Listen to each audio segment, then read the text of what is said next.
René Rougerie, pour moi, c'est quelqu'un de très important. C'est la première personne qui m'est découverte, pas la première d'ailleurs, mais une des premières, et il m'a fait prendre conscience de beaucoup de choses. Par lui et à travers lui, j'ai compris que si j'étais pas arrivée encore, j'étais très près de faire ce que j'avais à faire et de dire ce que j'avais à dire.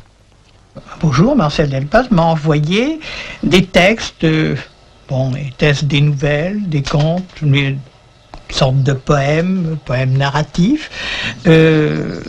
Et là, ça a été vraiment quelque chose de découverte pour moi et pour mes amis.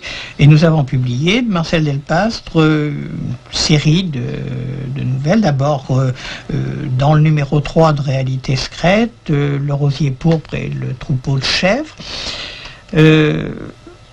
C'était une sorte de jaillissement.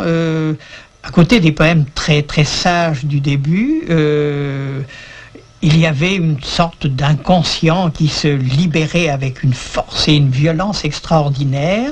Et au travers de ces fantasmes, Marcel Delpastre restait très proche d'une réalité, de sa réalité. C'était quand même la poésie de la terre, d'une terre très, très rude, mais aussi très, très riche.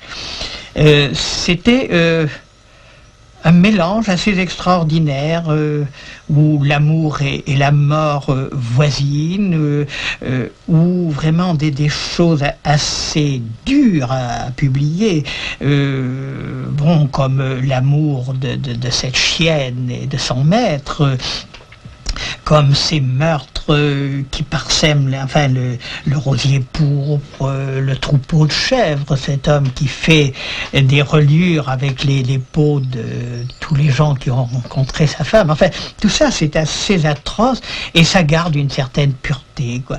Il y a une sorte de cri-image au travers de ce rêve cauchemar qui a même...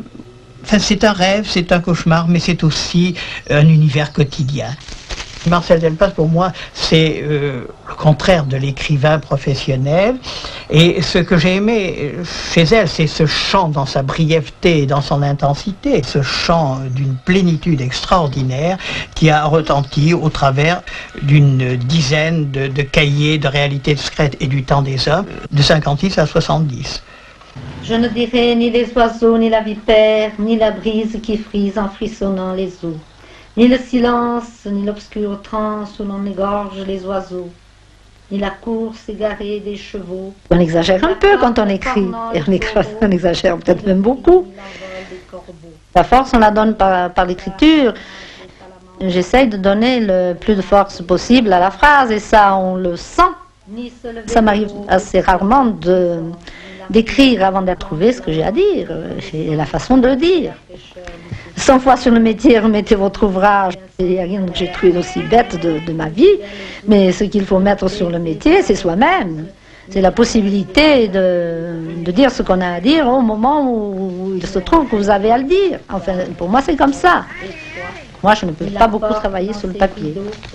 Ni la mer large ouverte à l'espoir de nos plus chers naufrages, ni ces dents de velours qui nous dévoraient là, ni ces mains enlacées qui nous ensorcelèrent. Je ne chanterai pas ton sexe tout-puissant.